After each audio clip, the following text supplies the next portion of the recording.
Hello everyone, welcome back to my channel. दोस्तों, प्रस्तुत है आज की ब्रेकिंग न्यूज़। शैक्षिक वातावरण प्रभावित करने व अन्य आरोप में 2 शिक्षक निलंबित। छात्रों का आधार सत्यापन नहीं तो रुकेगा वेतन। स्कूल में बारात रोकना प्रधानाध्यापक को पड़ा महंगा। बीईओ को निरीक्षण से रोकने पर प्रधानाध्यापक निलंबित। डीएम को गुमराह करने वाले शिक्षक को किया सस्पेंड। वरिष्ठता के विषय में निम्न निष्कर्ष निकाले जा सकते हैं। यूपी के इन शिक्षकों को अगले महीने मिल सकती है बड़ी राहत। इस प्रस्ताव को मिलेगी मंजूरी। 27 फरवरी तक जारी होगी शिक्षकों की सीनियरिटी लिस्ट। 30 अप्रैल तक प्रक्रिया पूरी करने का आदेश। आइए देखते हैं दोस्तों खबरें विस्तार से। जी हाँ दोस्तों, आप देख पा रहे हैं खबरें विस्तार से किंग्समैन यह यूट्यूब चैनल पर।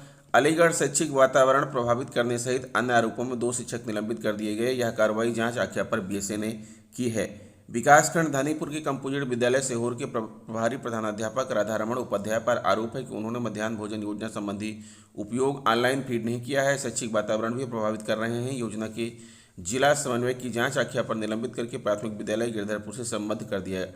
उधर विकासखंड चंडाउस के उच्च प्राथमिक विद्यालय नवाबपुर के सहायक अध्यापक सुधीर कुमार गौड़ के जिला कारागार में निरुद्ध होने के कारण कार्रवाई किए जाने की संस्तुति पर सुधीर कुमार को बीएसए ने निलंबित कर दिया है।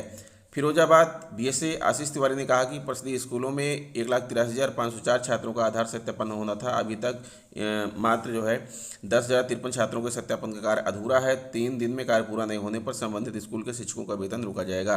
फतेहपुर सरकारी स्कूल परिसर में सार्वजनिक कार्यक्रम आयोजित करने में प्रतिबंध लगे होने के बावजूद भी अंकुश नहीं लग पा रहा है। बुधवार की रात भिटौरा ब्लॉक क्षेत्र के महोई स्थित परिषदीय विद्यालय में बारात ठहराने एवं नाच गाने का वीडियो वायरल हो गया। खंड शिक्षा अधिकारी ने मामले को संज्ञान में लेते हुए प्रथम दृष्टया प्रधानाध्यापक को दोषी मानते हुए स्पष्टीकरण तलब किया है। भिटौरा ब्लॉक के प्राथमिक विद्यालय महोई बुधवार की रात गांव में आई बारात को ठहरा दिया गया। बच्चों के शिक्षा के मंदिर में नाच गाना जमकर हुआ। इसी दौरान किसी ने इसका वीडियो बनाकर सोशल मीडिया पर वायरल कर दिया। सुबह जब बेसिक शिक्षा विभाग के अधिकारियों को जानकारी हुई तो खलबली मच गई। खंड शिक्षा अधिकारी ने विद्यालय के प्रधानाध्यापक को नोटिस जारी करते हुए स्पष्टीकरण मांगा है। खंड शिक्षा अधिकारी भिटौरा ने बताया कि स्पष्टीकरण आ जाने के बाद आगे की कार्यवाही की जाएगी। सुल्तानपुर भदैया क्षेत्र के डंडवा मलिकपुर प्राथमिक विद्यालय में निरीक्षण करने पहुंचे खंड शिक्षा अधिकारी को रोकने और अनुपस्थित शिक्षिका को गैरहाजिर न करने का दबाव डालना हेडमास्टर को भारी पड़ गया। बीईओ की रिपोर्ट पर बीएसए ने प्रधानाध्यापक को निलंबित कर दिया। खंड शिक्षा अधिकारी मनोजीत राव ने 23 जनवरी को विद्यालय का औचक निरीक्षण किया। निरीक्षण के समय सहायक अध्यापक किरण यादव अनुपस्थित पाई गई। प्रधानाध्यापक सुकुमार मिश्र ने जांच के लिए अभिलेख उपलब्ध नहीं कराया। शिवकरण को अनुपस्थित न करने का अनुचित दबाव भी बनाया। इसके चलते बीईओ को विद्यालय से वापस जाना पड़ा।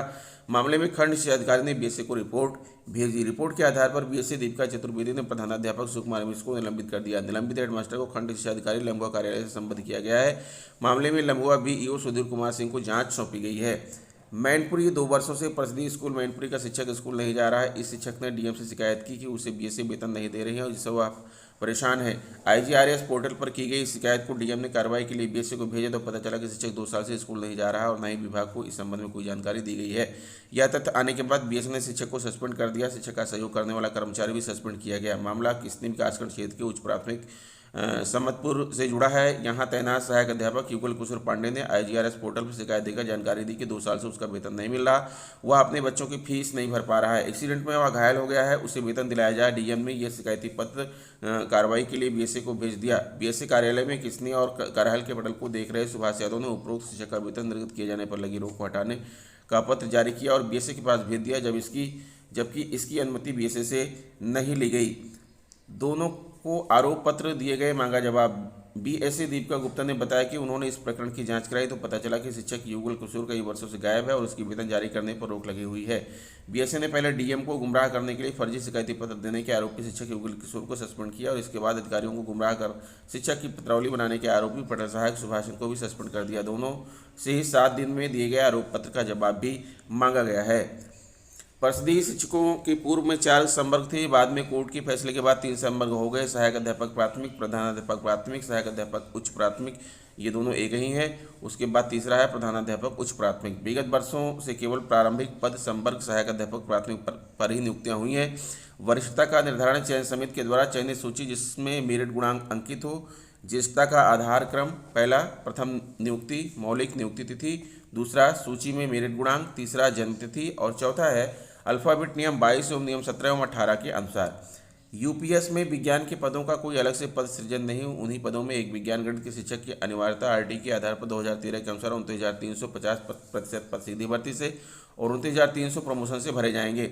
सीधी भर्ती के किए टेट उच्च प्राथमिक अनिवार्यता सीधी भर्ती वाले को पदोन्नत से पहुंचे शिक्षकों से नीचे रखा जाए। अर्थात इनसे पहले जो भी सहायक अध्यापक उच्च प्राथमिक में कार्यरत हैं, सब वरिष्ठ एक ही डेट में सीधी भर्ती और पदोन्नति वालों को इनसे ऊपर अर्थात उस डेट के बाद पदोन्नत होने वाली सीधी भर्ती से नीचे। न्यूनतम 3 वर्ष की सेवा के बाद ही उच्च प्राथमिक हेड पद पर प्रोन्नति या सभी के लिए अनिवार्य है।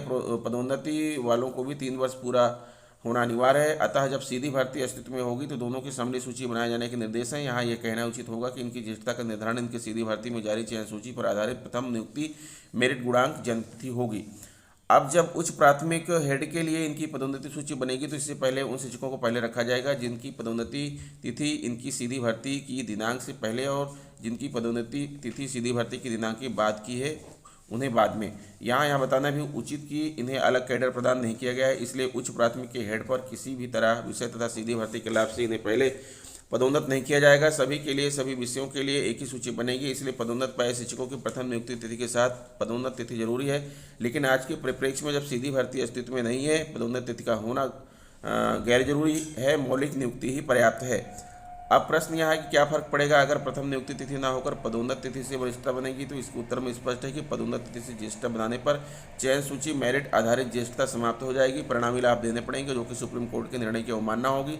सिंचाई विभाग के मामले में भी कोर्ट ने स्पष्ट शब्दों में कहा है कि इनको पीछे न किया जाए, केवल वहाँ रोके रखा जाए जब तक इनके वरिष्ठ इनके बराबर न आ जाएं। पूर्व में जनपदों द्वारा कार्यभार ग्रहण तिथि को वरिष्ठता का आधार बनाया गया, जो गलत था। कार्यभार तिथि से सेम होने पर डेट ऑफ बर्थ को प्रधानता दी गई, वह भी गलत। इन दोनों के चलते चयन सूची मेरिट गुणांक व प्रथम नियुक्ति तिथि की अनदेखी की गई, जो अत्यंत जरूरी विषय है। उच्च प्राथमिक हेड के सीमित पद पर पदोन्नत होने के लिए प्रथम नियुक्ति तिथि और मेरिट गुणांक आधारित वरिष्ठों को इंतजार करना पड़ सकता है। सुप्रीम कोर्ट के अनुसार बिना कारण बिना कर्मचारी की गलती के अगर किसी कर्मचारी की वरिष्ठता गई है तो वह सेवा में चयन सूची के आधार पर अपनी ज्येष्ठता पाने का अधिकारी है। सुप्रीम कोर्ट के निर्णय के आरक्षण सहित कई बिंदु आ सकते हैं, जिसके कारण कर्मचारी को वरिष्ठता खोनी पड़ सकती है। इसकी स्थिति में ज्येष्ठता सूची बनने से ऐसे शिक्षक कर्मचारी पुनः अपनी ज्येष्ठता पा सकेंगे। दी गई जिन्होंने जनपद में आकर पहले ज्वाइन कर लिया, यह भी नियम 22(2) के विपरीत है। अंतिम निष्कर्ष सही ज्येष्ठता निर्धारण के लिए मौलिक नियुक्ति तिथि से वरिष्ठता सूची बनाई जाए आवश्यक है, तभी 100% सही वरिष्ठता सूची बन सकती है। मौलिक शब्द की उत्पत्ति मूल शब्द से, अर्थात कर्मचारी की मूल सेवा उत्पत्ति अर्थात सेवा में आने की प्रथम तिथि यानी फर्स्ट अपॉइंटमेंट डेट। पिछले वर्ष तदर्थ शिक्षकों को नियत मानदेय दिए जाने का एक प्रस्ताव शासन को भेजा गया था, जिसमें विभिन्न स्तरों से मंजूरी के बाद अब वित्त विभाग से भी कुछ शर्तों मसलन सामान्य शिक्षकों के बाद सुविधाएं नहीं दी जाएंगी और न ही ये नियमित शिक्षकों के समकक्ष माने जाएंगे आदि के साथ मंजूरी दे दी गई है। अब शिक्षा विभाग इस प्रस्ताव को कैबिनेट भेजेगा। विदित हो कि एडेड इंटर कॉलेजों में टीजीटी और पीजीटी परीक्षा के जरिए माध्यमिक शिक्षा सेवा चयन बोर्ड की भर्ती करता है। कई बार भर्ती में विलंब होने या किसी वजह से भर्तियों में देरी होने की वजह से खाली पदों पर प्रबंधन अपने स्तर से भर्तियां कर लेता है। ऐसे तदर्थ शिक्षक समय समय पर भर्ती होते रहे हैं। सामान्य शिक्षक की तरह इनका वेतन भी मिलने लगता है। बाद में इन भर्तियों पर विवाद होता है और कोर्ट में मामला पहुंच जाता है। विवाद बढ़ने की दशा में सरकार ने रास्ता निकालते हुए ऐसे शिक्षकों को नियमित भी किया गया, उनका तब से वेतन मिल रहा है। वेतन को लेकर होता रहा विवाद। नियमितीकरण की तारीख के बाद भी विद्यालय प्रबंधन शिक्षकों की भर्ती करते रहे हैं। ऐसे ही कई शिक्षक वेतन के लिए बाद में कोर्ट पहुंचते रहे हैं। इसमें हाईकोर्ट ने समय समय पर अलग अलग फैसले दिए। उसके बाद करीब 2 साल पहले मामला सुप्रीम कोर्ट तक पहुंचा। सुप्रीम कोर्ट ने तदर्थ आवाज को खत्म करने के आदेश दिए। यही वजह है कई जिलों में DIOS ने तथा शिक्षकों के वेतन रोक दिए। वेतन रोके जाने का मुद्दा पिछले दिनों विधान परिषद में भी उठा और शिक्षक संघ ने इस मुद्दे पर प्रदर्शन भी किया। यूपी के परिषदीय प्राथमिक स्कूलों के शिक्षकों के वर्षों बाद होने जा रहे उनके प्रमोशन के लिए जिला स्तर पर अंतिम वरिष्ठता सूची जारी करने की अंतिम तारीख 27 फरवरी तक बढ़ा दी गई। इस संबंध में सचिव बेसिक शिक्षा परिषद प्रताप सिंह बघेल ने 19 फरवरी को सभी बेसिक शिक्षा अधिकारियों को पत्र भेजा। हालांकि यह भी साफ किया है कि पदोन्नति की समस्त कार्रवाई 31 जनवरी को आदेश के अनुसार 30 अप्रैल तक पूरी की जानी है।